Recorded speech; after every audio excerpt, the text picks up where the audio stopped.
ఒక చిన్న మంచి మాట లోపల ఇక్కడ కనపడుతున్న మల్లె చెట్టు ఎలా ఉంటుందో మనం మాట్లాడే ప్రతి మాట కూడా వీళ్ళ సువర్ణభరితంగా ఉండాలి. పువ్వులను తెంపినట్టయితే ఒక మకరందం వెళ్తుంది. ఆ మకరందం ఎలా ఉంటుంది? తీయగా ఉంటుంది ఫ్రెండ్స్.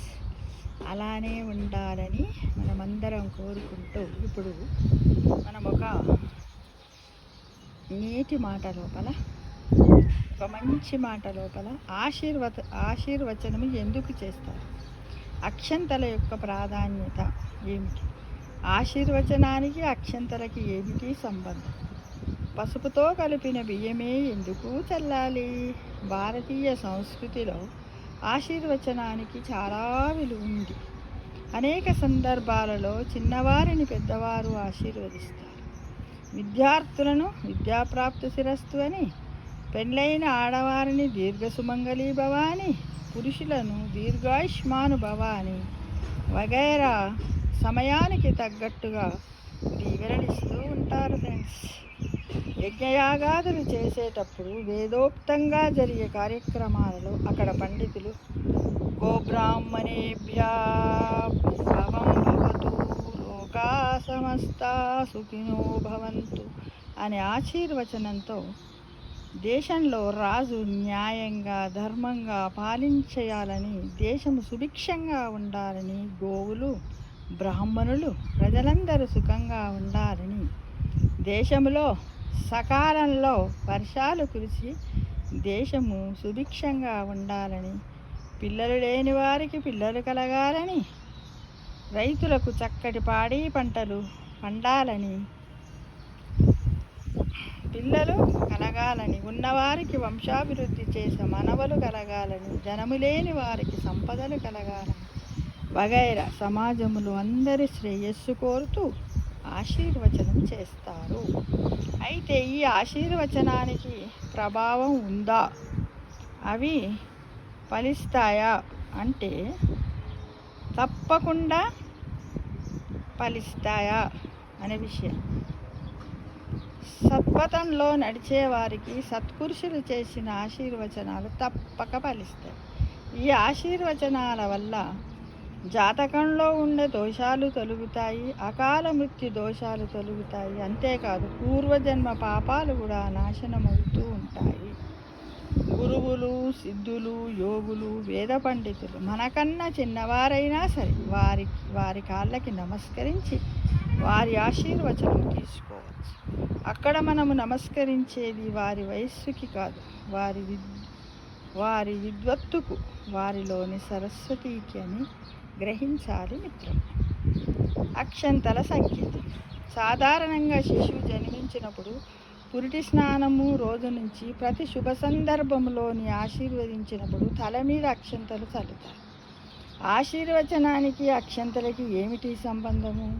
అక్షంతలే ఎందుకు చల్లాలి? వేరే ధాన్యాలు ఉన్నాయి కదా, వాటిని చల్లవచ్చు కదా. మరి పసుపుతో కలిపిన బియ్యమే ఎందుకు చల్లాలి అంటే, బియ్యము చంద్రుడికి కారకం. చంద్రుడు మనస్సుకి కారకుడు. అంటే మనస్తృప్తిగా ఇచ్చే ఆశీర్వచనానికి చిహ్నం అన్నమాట. బియ్యంలో కలిపే పసుపు గురువుకు కారకం. గురువు శుభగ్రహం. ఆయనకి సంకేతంగా, శుభానికి సంకేతంగా పసుపు రంగు కలిపిన అక్షంతలను మంత్రపూర్వకముగా తల మీద చల్లుతూ ఆశీర్వచనం ఇస్తూ ఉంటారు. మంత్రం అంటే క్షయం లేనటువంటిది. అంటే అకారము నుంచి క్షకారము దాకా ఉన్న అక్షరాలతో, బీజాక్షరాలతో కూడిన మంత్రానికి శక్తి ఉంటుంది. మంత్రాన్ని చదివేటప్పుడు మంత్రాన్ని చదివేటప్పుడు చేతితో పట్టుకున్న అక్షంతలకు కూడా శక్తి వస్తుంది.